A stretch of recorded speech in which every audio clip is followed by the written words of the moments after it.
कभी कभी जिंदगी में कोई ऐसा साथ होता है जो नजर तो नहीं आता, लेकिन हर मोड़ पर हमारे साथ चलता है।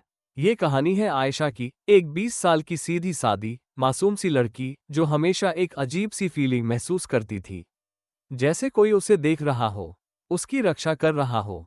बचपन में जब स्कूल में सब उसका मजाक उड़ाते थे, वो अकेली एक बेंच पर बैठकर रोती थी। लेकिन एक हल्की सी छाया, एक सुकून सा एहसास हमेशा उसके पास रहता।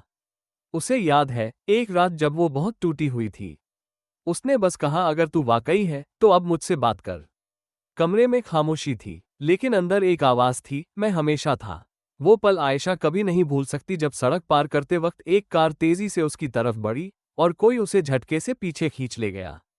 उसने पीछे मुड़कर देखा, कोई नहीं था, लेकिन अब वो जान चुकी थी, जो दिखता नहीं वो जरूरी नहीं कि होता नहीं।